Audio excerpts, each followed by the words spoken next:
जय श्री राधे। आज की पावन कथा में आप सभी भक्तों का हार्दिक स्वागत है। भगवान श्री हरि विष्णु जी की कृपा आप और आपके समस्त परिवार पर बनी रहे। दोस्तों, आज है 30 अप्रैल 2026 और दिन है गुरुवार का। तो आज है वैशाख मास के शुक्ल पक्ष की चतुर्दशी तिथि और आज ब्रह्म मुहूर्त का समय रहेगा सुबह 4:20 से सुबह 5:13 पर और वहीं सूर्योदय का समय रहेगा सुबह 5:42 पर।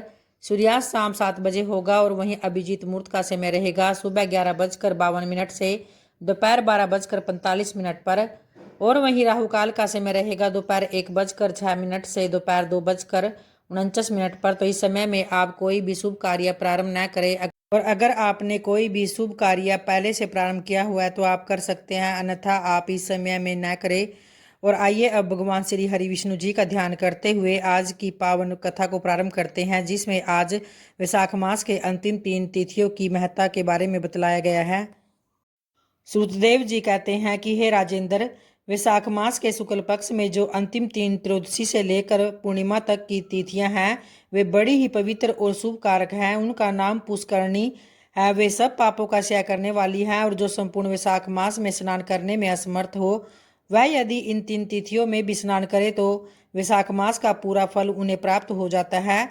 पूर्व काल में वैशाख मास की 81 तिथि को शुभ अमृत प्रकट हुआ और द्वादशी को भगवान विष्णु ने उसकी रक्षा की। त्रयोदशी को उन श्री हरि ने देवताओं को सुधापान कराया। तो चतुर्दशी को देव विरोधी दैत्यों का संहार किया और पूर्णिमा के दिन समस्त देवताओं को उनका साम्राज्य प्राप्त हो गया। तो इसलिए देवताओं ने संतुष्ट होकर इन 3 तिथियों को वर दिया कि वैशाख मास की ये 3 शुभ तिथियां मनुष्य के पापों का नाश करने वाली तथा उन्हें पुत्र पौत्र आदि फल देने वाली हो। और जो मनुष्य इस संपूर्ण मास में स्नान न कर सके वह इन तिथियों में स्नान कर लेने पर पूर्ण फल को प्राप्त करेगा। तो वैशाख मास में लौकिक कामनाओं का नियमन करने पर मनुष्य निश्चय ही भगवान विष्णु का सायुज्य प्राप्त कर लेता है। महीने भर नियम निभाने में असमर्थ मानव यदि उक्त 3 दिन में भी कामनाओं का संयम कर सके तो उतने से ही पूर्ण फल को प्राप्त कर लेता है और भगवान विष्णु के धाम में आनंद का अनुभव करता है।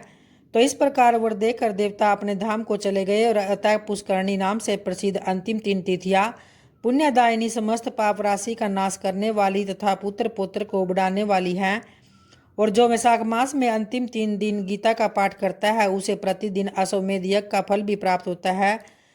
और जो उक्त 3 दिन विष्णु सहस्त्र नाम का पाठ करता है उसके पुण्य फल का वर्णन करने में इस भूलोक तथा स्वर्गलोक में कौन समर्थ है। तो पूर्णिमा को सहस्त्र नाम के द्वारा भगवान मधुसूदन को दूध से नहलाकर मनुष्य पापहीन वैकुंठ धाम में जाता है। और वैशाख मास में प्रतिदिन भागवत के आधे या चौथाई श्लोक का पाठ करने वाला मनुष्य ब्रह्म भाव को अवश्य प्राप्त होता है।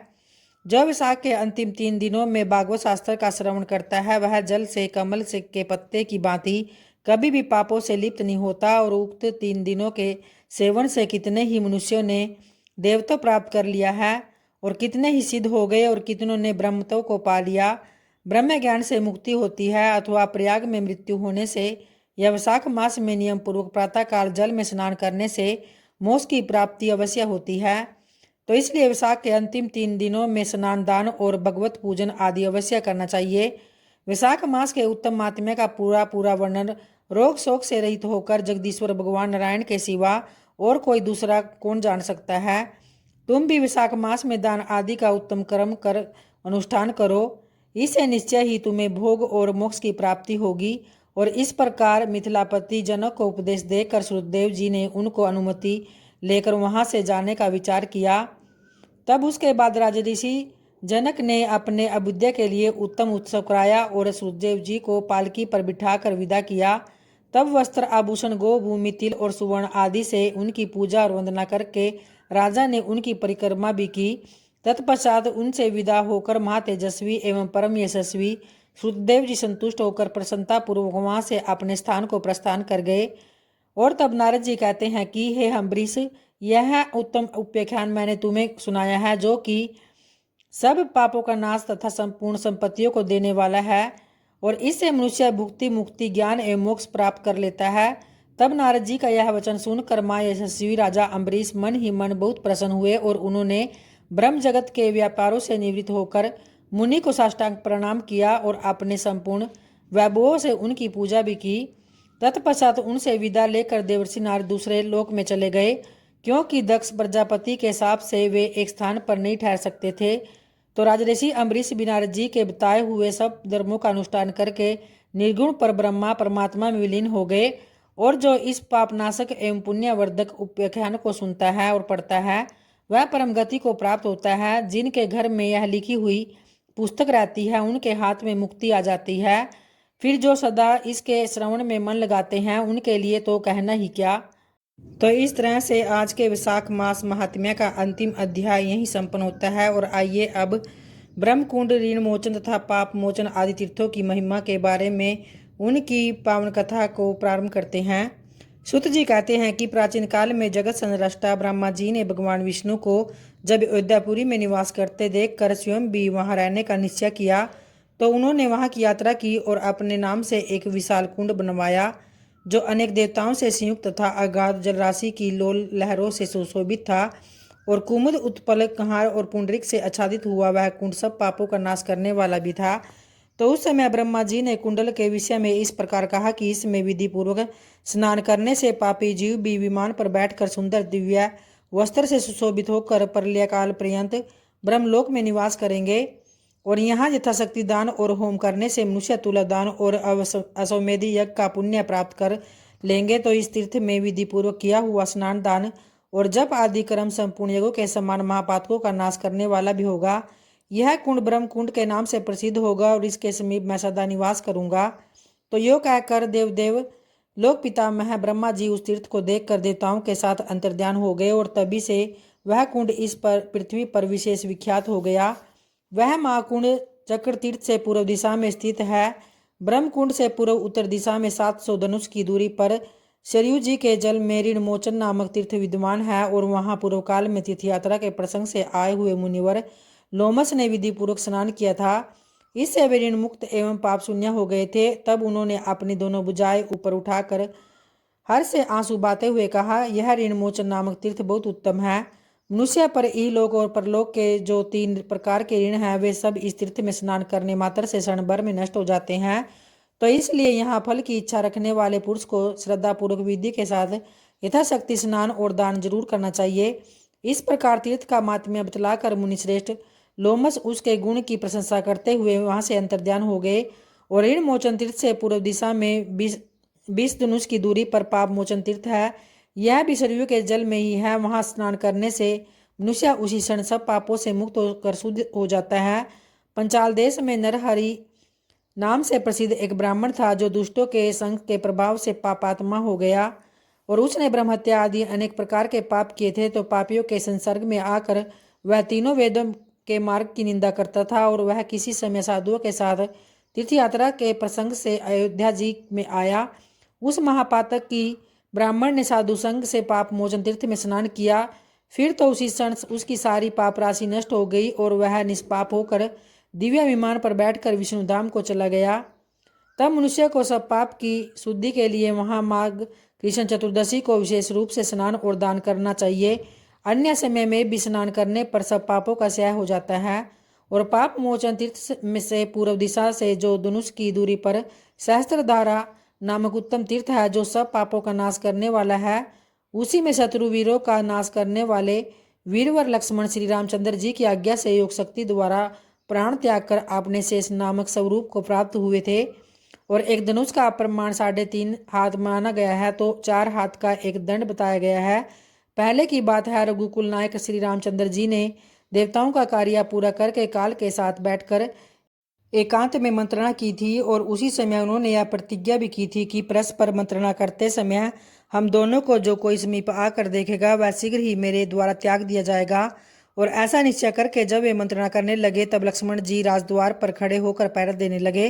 तो उसी समय तेजोनिधि तपोराशि दुर्वासा जी वहां आ पहुंचे और भूख से व्याकुल होकर लक्ष्मण जी से प्रेम पूर्वक बोले कि हे सुमित्रा नंदन, तुम शीघ्र जाओ तथा श्री रामचंद्र जी के आगे मेरे आगमन की सूचना दो।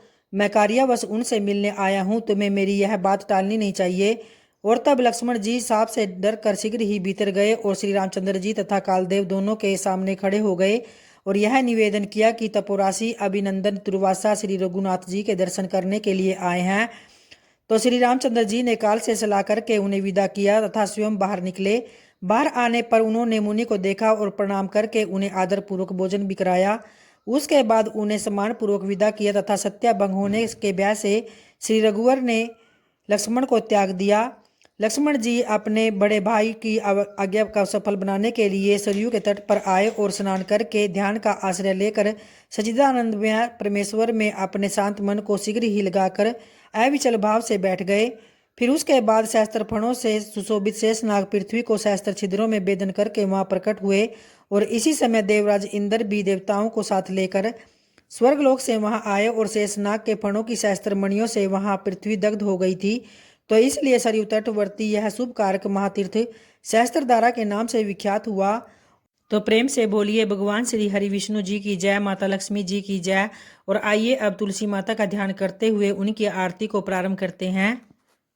जय तुलसी माता मैया, जय तुलसी माता, सब जग की सुखदाता, सबकी वर माता।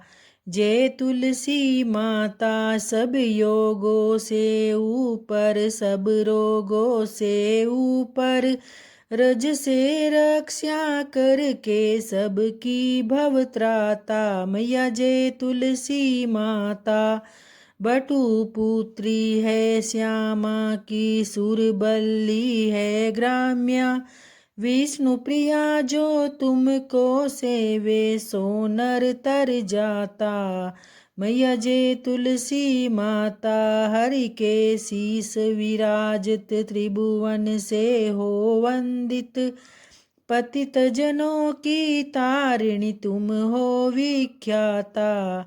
मैया जय तुलसी माता, लेकर जन्म विजन में आई, दिव्य भवन में मानव लोक तुम्ही से सुख संपत्ति पाता। जय तुलसी माता, हरि को तुम अति प्यारी, श्याम वरण सुकुमारी, प्रेम अजब है उनका तुमसे कैसा नाता। मैया जय तुलसी माता, हमारी विपद हरो तुम कृपा करो माता, सब जग की सुखदाता, सबकी वरदाता। मैया जय तुलसी माता, मैया जय तुलसी माता। जय तुलसी माता की। धन्यवाद भक्तों।